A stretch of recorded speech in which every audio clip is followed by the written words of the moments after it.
Hey everybody, we are here.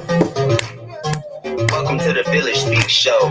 Motivation, ambition, Good handle business. evening, When good the village speaks, the evening, man good listen. evening, You ain't good gotta play the hand evening. given, but if you're sitting at the table with the money, have a plan to get it. At the inspiration station with a planned mission. Get some education, pass it to the children. But you know, to raise a child, it'll take a village. So you came to Bless Boulevard to make a living. Good Came up with a plan evening, to make a buck, to everybody. make another Happy buck. Take a couple bucks, reinvest and make it Thursday. double up.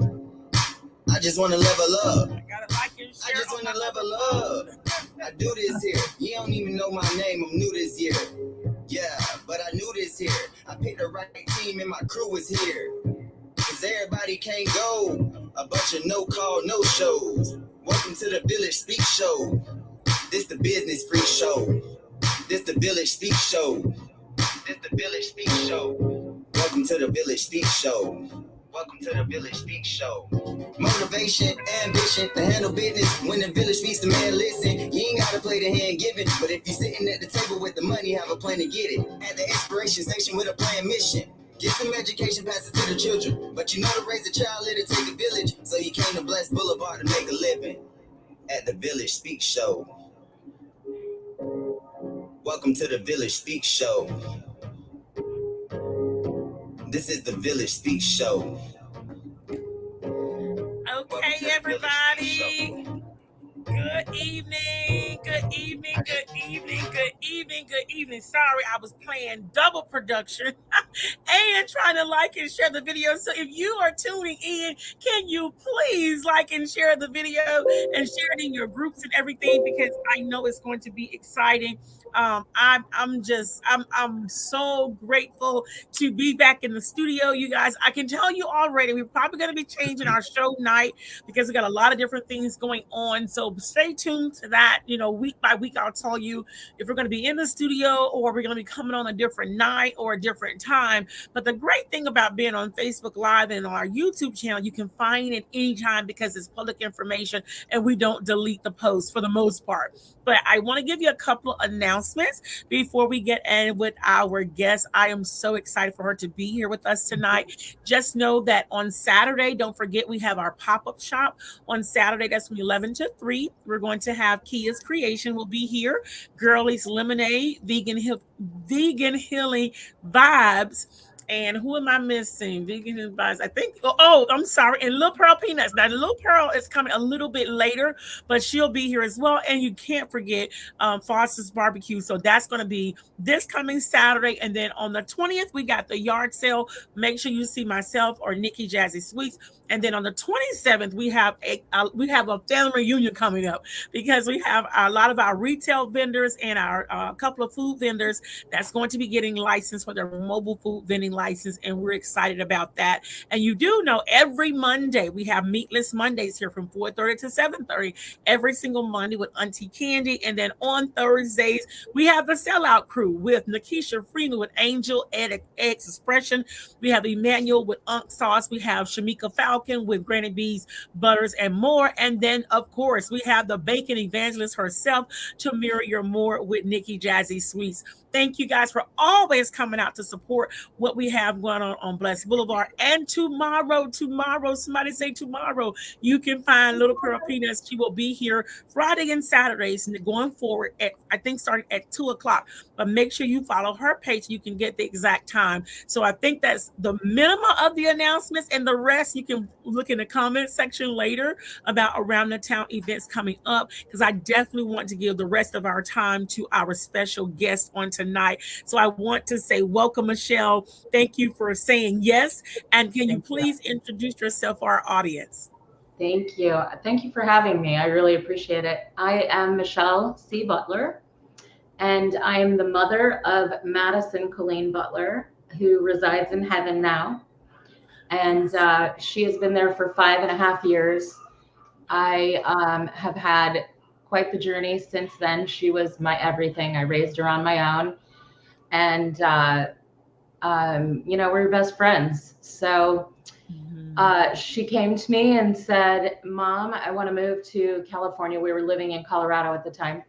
I want to move to California, become famous, and be a model and a YouTuber and design my own clothing line.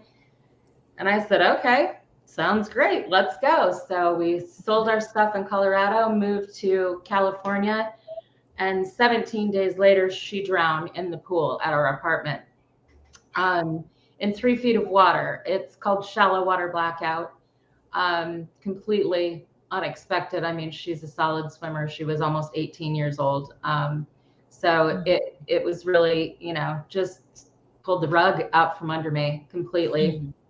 Had a lot of plans, and honestly, they were all her plans, but I was all in. So since then, I have been all the way down to the bottom. I was very suicidal even just a year ago. I actually ordered 5 things on Amazon, and one of them was antifreeze, and I was going to drink it. And as God would have it, the antifreeze never showed up, and apparently my credit card was declined that day. Now the other 4 things showed up, so that was God saying, "Excuse me," Right. Wow. Yeah. So I found ketamine therapy after that. I did find that I had PTSD and CPTSD, and I was extremely triggered by her death, and it opened up a whole new can of worms. So all the things that I had been stuffing down for years and years and years came up with a vengeance, and I just didn't want to live anymore. So, but through ketamine therapy and many therapies besides that, and some coaching, I have found a way to win the battle daily. My grief is not going anywhere. The PTSD is still here. The suicidal thoughts still come in and they mess with me, but I've found tools along the way to help me get through and keep on kicking. Wow. So Michelle, you said a lot in regards to the journey, how we came to be connected. We were at an author's event. Right. And so can you talk about, getting those tools, but also you taking those tools and actually creating things for other people to grow from as well. Can you speak on that? Absolutely. So, part of me now, part of my mission now is raising awareness in really 4 areas. And it would be shallow water blackout, which, by the way, let me just plug that real quick. She was playing I Can Swim Farther Than You underwater with her boyfriend and her brother, and she never made it to the other side. So she passed out underwater, holding her breath too long, and that was it. She was gone. It's a 96% fatality rate. You're brain dead within 2.5 minutes. It's a 4 times faster drowning than a normal drowning. And it's about 20%. And some places you can see even up to 50%, because shallow water blackout isn't something that's really diagnosed. They drown and they just leave it at that. So they say between 20 and 50% of all drownings are shallow water blackout. So, right. And everyone that I talk to, I'm sorry. No. So these are individuals that actually know how to swim. Absolutely. Strong and confident swimmers. So it doesn't happen to someone who's not, Yeah. So anyway, that's one thing that has been, bubbling up in me since she passed away, because most everyone that I talk to, nobody knows about it. And it's mind-boggling to me how this world is so shut off from that little fact, simple. It's a preventative death. So also in my journey, I started painting, had no idea I could paint. And that creativity coming out in me just helped me kind of flourish and bloom and have hope again. Painting gave me the ability to kind of calm down, and it gave me some kind of control. Like I could control my painting. I couldn't control anything else in my life, but I could control the outcome of my painting. And then I finally got to a place where I was sharing my journey with a friend that was coming through town. And he said to me, she would want you to be happy. And I really just lost it that day. I was like, I don't care. She doesn't get a vote. I am in chaos and utter just sheer misery, and I count. My feelings count.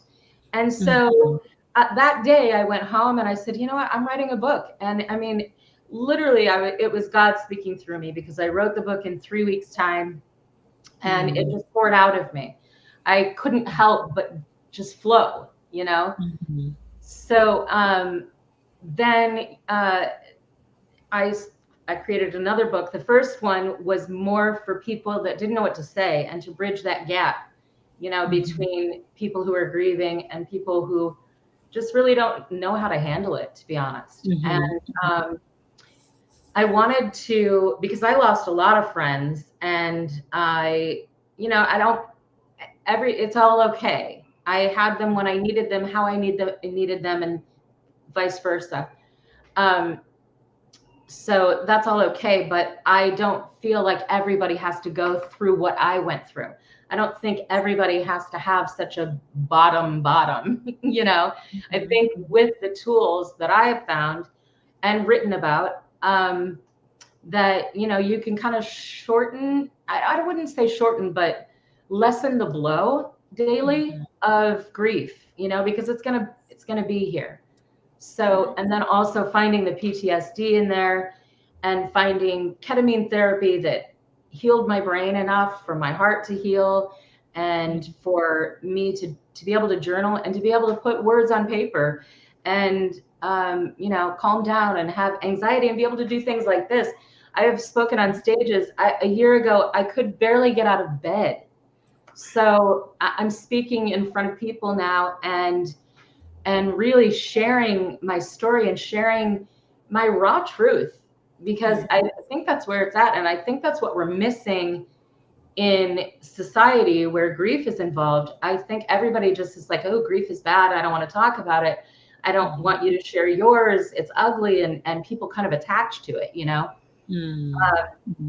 and that's not what we need in our society. Almost everyone, well, I'm going to say everyone, is going to go through grief at some point in their life. Yes. So we have to work together as a community and help each other out, and share our stories, and share our pain, and share our growth, because with pain comes growth. Yes. So, I just have, my heart is full to spread this word and to try and shine a different light on grief in our society, so that communities can come together through grief instead of falling apart through grief. Wow. Now, may I ask you, are some of those paintings that's behind you, is that some of your paintings? Yeah, they are. And you know what? I love painting. I do shows around the local area here and stuff like that. I feel like, though, and I've been challenged to paint all kinds of things. I've painted a couple of my dad's cars that he restored. They turned out great. I've painted elephants. I've painted all kinds of things. I paint posters. And so I'm kind of transitioning into a place where I would rather get personal orders for whatever your decor is in your house, and paint what you want instead of painting what I love, because I love these paintings in my house, They're beautiful. They're beautiful. And so what, because, oh, you said so much, and I'm trying not to cry, and not from a place of sadness, but from a place of freedom. And grief comes in so many different ways. It comes in so many different ways. And I'm a manual label kind of person. I got sort of kind of defaulted into office work and into what I'm doing now as a business consultant. So it was very hard for me to create, because I'm like, you know what? I just do stuff with my hands like a robot, and I don't need to create. Yeah. But it was during some hard things that I had to deal with from childhood and as an adult that I learned that creation actually helps. And Thank you. it gives you this feeling that if I can create, then I can come up. Or if I can create, not that that pain is not there, but it helps me to deal with it. And so as you were talking about the painting, it took me back to I started creating flowers. I knew nothing about and I still don't. I knew nothing about flowers. I would go in Walmart and God would be like, get that color, get that color, Uh-huh. get that color. And the Um, crazy part about it is, right? I would create it to get the anxiety out. And then yeah. I would give the bouquet of flowers away. I never kept Uh-huh. them. I And know. I so want to as give you all were my saying paintings away too. It's hard to charge for them. I feel the same way, and I think that being creative in that way, it kind of frees your soul. You know, yes, yes, I yes, felt like yes. I was in chains for so long, and I agree with Mhm. you. I for the first part of my painting, and I've been painting 2 years, so the That's first all. yeah, yeah. So the first, I don't know, Wow. 6 to 8 months, I was like, my daughter has to be painting through my hand. There's no way I'm doing this. And she's creative. This tattoo is her drawing right here. Hmm, So hmm. she was really creative and very gifted. And I was like, she's got to be coming through me. This can't be me. But lo and behold, it's me. My hand's still doing it. So, but sometimes my hand amazes me, you know? I'm like, wow, how did you Wow. do that? So it's fun, and Wow. it inspires me, you know, to keep going. Yes. Yes. And so can we talk about your books for a few minutes? Yes. I know, and I always laugh when I see the the curse word like abbreviated. So Can you can say? you guys see it? Please don't say that to me. Yeah. So how has that how did that cultivate a place of walking towards your healing? Can you speak on that? Yeah, because I felt like I feel like this crusade needs to happen, right? Because I think that grievers are misunderstood. I think they're invalidated. I Mhm. think, you know, people want to just say, oh, she wants you to be happy or she's in a better place or, you know, everything happens for a reason. I'm not really sure if that's because they don't want to deal with the sad part or the grief or they just don't know what to Mhm. say. I think it's a mixture of both. But Mhm. um, for me, like even today, I was at the coffee shop with my good friend Ellen, and she was talking about my book with these ladies, and this lady was saying she said three things that were in my book, and I'm like, "Yep, that's number whatever, and that's number whatever," you know. And I was like, "Don't you Mhm. understand that you're invalidating the griever? You need to Right. say to the griever, how can I help you? Let's sit down and watch a movie together and take your mind off of it, or let's sit down and journal together and get your mind into it, or Mhm. you want to show me some videos that you have of your daughter? I would love to sit and giggle with you. You know, those are the Mhm. kinds of things that are on the flip side, which is the second part of the book. So I have, Mhm. if you open it, I have the things that people have said to me over here, my Mhm. response, why it doesn't work, and on the flip side, what you can say to bridge the gap and Wow. why it's beneficial. And I have 44 of them. I have more than 44 offerings of what you could say to someone who could that would actually Mhm. heal them, that would actually touch their heart and not just turn them off and make them want to stay Mhm. home. That was my thing. I isolated because I didn't trust my own mouth going out into public. You know, Wow. one of my entries was it was right when the pandemic started and Target was still open. I went over to Target and this woman is talking to a friend that she ran into and she said, if I have one more day with these kids, I'm going to kill one of them. And I about, you know, what I about Oh, did. wow. I Mhm. literally turned to her and said, my daughter is dead. And I walked away. And I know like that, but see, that's not cool either. And I understand that, Right. you know? Right. Right. Right. So that's why the book was so important to me because people need Mhm. to know, they need to know what they're saying. I just shake my head at people sometimes, you know? Mhm. Mhm. It just Mhm. it doesn't help the griever. And the griever is the one that's here, left behind, dealing with all of the mess, you know? Right. And Michelle, so because I am learning to manage my emotions, but I am very sensitive. I really am. And since I heard heard you speaking at the author's Right. event, I'm almost afraid to say certain things. So what I'll do, like on Facebook, if somebody's, loved one has passed, whatever, I just put praying hands, Yeah. because I don't want to come off as insensitive by saying I'm praying for you, my condolences, because there's a litany of those.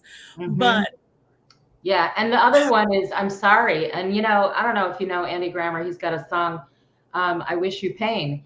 Pain equals growth. And like, I try not to even say I'm sorry anymore, because I know that person is going to go through a transformation in their life if they embrace it. And yes. and it's going to be monumental, and it's going to take them closer to their creator, and it's going to take them Mhm. closer to their inner self and their soul, So Wow. I mean, I got goosebumps on that one.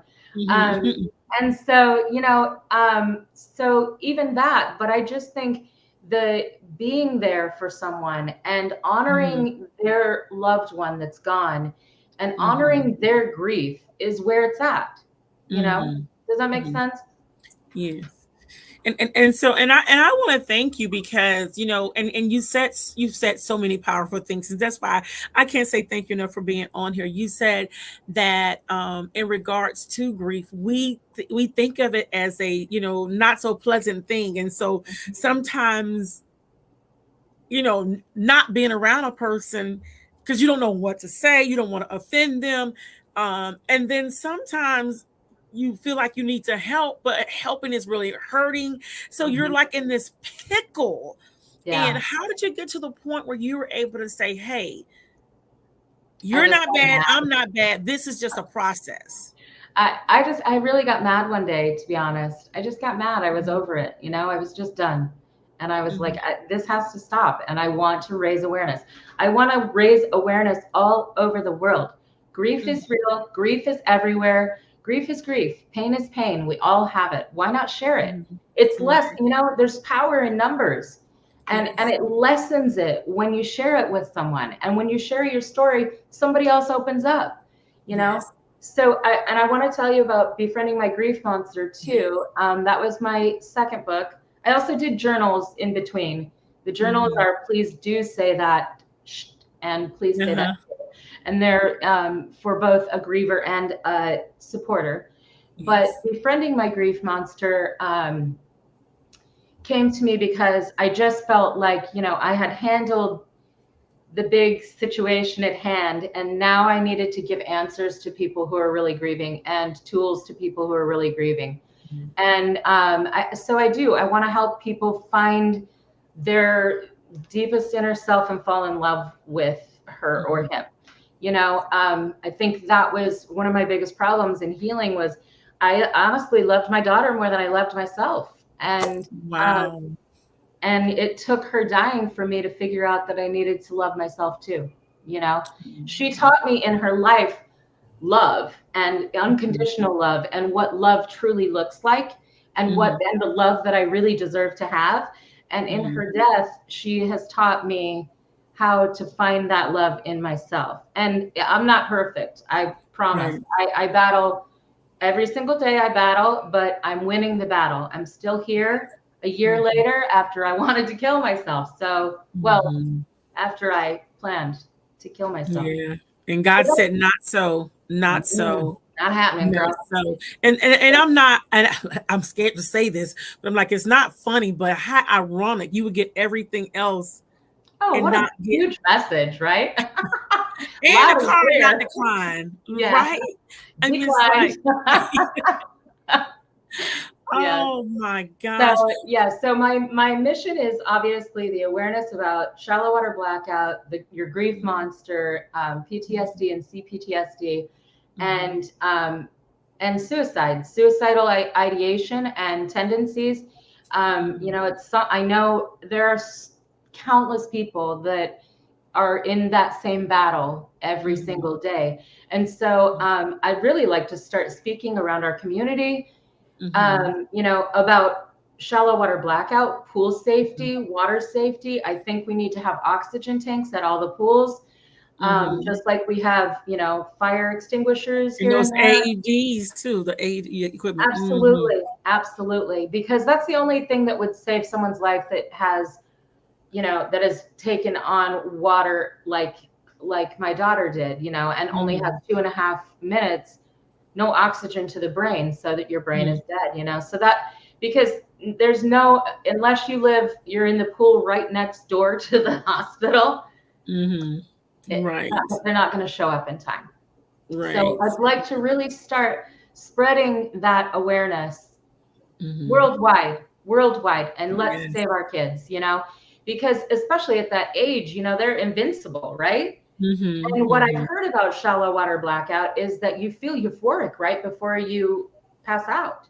And so you don't realize that you're struggling. Your brain never gets the message to breathe. It's very, it's tricky. So, so I want to start speaking. So if anybody out there, your kid, wherever your kids hang out, or your kids hang together, Boys and Girls Club, the school, the swimming pools, wherever, I would love to be invited. I would love to help and spread this awareness. And any crusaders out there that want to jump on the bandwagon with me and change some pool rule laws, I would love the help. And then I also speak like at senior living facilities and grief groups. I have a grief workshop up here in Vero Beach on the third Saturday of each month at the Center for Spiritual Care. So, so I'm just trying to do a lot in my community to just bring that awareness out and make sure that, people are a little more tender and gentle with, I mean, we need to be kinder to each other. Yes, you're right. You're right. And you never know the position someone's in, And I tell people that all the time. And I remind myself of it too. Like, you don't know what somebody's battling right now. Be nice. That was my daughter's message across the board. She told me she was 14 years old. We were driving into Denver one day and I was cussing someone out on the road that, cut me off or whatever. And she goes, "Mom, you don't know what that person has been through already this morning. And you want to make it worse for her?" I was wow. Who is this child? And I was ashamed, but that was, yeah, she was 14, smarter than me. So, my gosh. Oh my gosh. Messages, which I want to share. I want to share too. I will eventually be writing a book about Madison and all of her amazing messages. Cause I mean, that girl came straight from Jesus's arms, right back into his arms, she just was that. She really was. She spread Jesus everywhere she went, and it was beautiful. Wow. You'll have to name it Messages from Madison or Madison's Messages. Yes, exactly. That's funny because that's what I was thinking. Wow. So as we close, because I know it's time is going to be, we definitely want to make sure that we get your contact information, because I'm going to share it on all my social media platforms, the link for this show, even on LinkedIn and our flyer.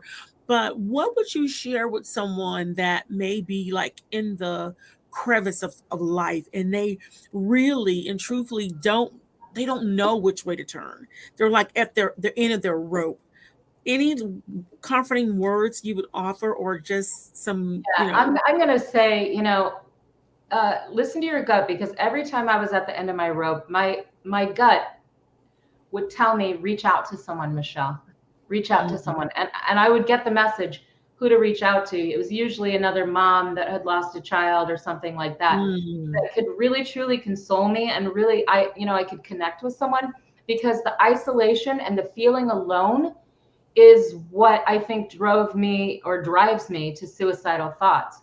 And so when I can really truly connect with someone that has that love in their heart for me, and I can feel a purpose and a need, that's another thing. Share your story, share your story and reach out. Those two things. Share your story and reach out. Michelle, I want to say thank you. I mean, when I heard your story a few weeks ago, I sat there in just amazement. And I always say, you know what, God, if when I go anywhere, if I glean one thing from my presence there, then it was time well served. And I have to tell you, listening to you, it made it did something for me. And I am so grateful. I lost my father in July, which, he was 82, lived a good life, but you still want him here longer, want him to be 182. And even in that, it still gave me like, wow, you're going to go through these highs and lows, and it's okay. It is okay. And so I cannot say thank you enough. And I know that I'm going together, right? Yes, I'm going to be sharing your information, sharing your book. And I got to get the books. I don't know how I left there. I know I was hungry. I left early. That makes a difference. Well, you can get my books on Amazon, and be sure to use the asterisk in the word SH*T, because it might not find it otherwise. You can also search my name, Michelle C. Butler, or Michelle Butler on Amazon. And my website is michellecbutler.com, C as in cat. So michellecbutler.com, and there you can find my books. You can find my Facebook link.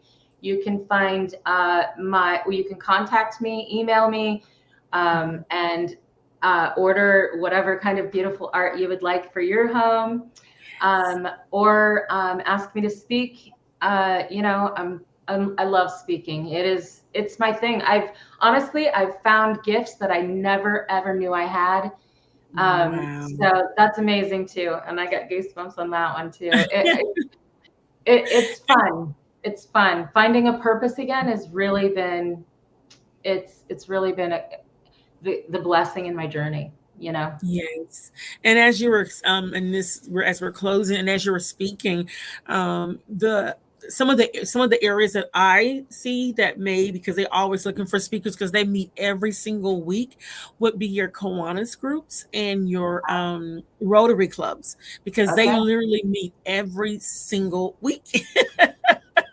Literally, they meet every single week. And I'm open for all ideas. Send it my way. I love it. Yeah. So your Rotaries and your Kiwanis, and then what I love about them, their network is so large. When you're finished, you could literally take a year and probably just do that. But their network is so large, they would know other organizations that can invite you to their platforms as well. Thank you. That's a great idea. Thank you. Yes. And so I want to say thank you again. And I know I've asked you offline to share your links with me, so I can go back and put them into the comment section, as well as share them on all of my platforms, because I'm so great. And I will definitely be ordering my books as well. And just thank you. Thank you for your gift to the earth. Thank you for turning your pain into purpose, and just being candid, so other people don't feel like something has to be wrong with them, because they feel those things as well. Right. Yeah. Yes. I know. It's a whole community. We got to stick together. We got to come together. Yes. That's why we're all put here together. Otherwise, we would have done one person at a time on Earth, True. That way. Let's be a community here. Come on. So thank you so much. And audience, please like and share the video. I'm going to ask you to share the video with 10 of your friends, and ask those friends to share it with 10 of their friends, because it's meaningful information. And if you know of any entity that would benefit from Michelle's transparency in her speech, please contact her, as well as make sure. There's somebody commenting. I forgot to check. Okay. All right. This might just saying hello. Okay. And make sure that, she gets on different platforms. You guys have an awesome evening, and we're going to say good night. This is the Village Speak Show. Thank you. Thank you. Thank you. Thank you. The Village Speak Show. Motivation, ambition to handle business.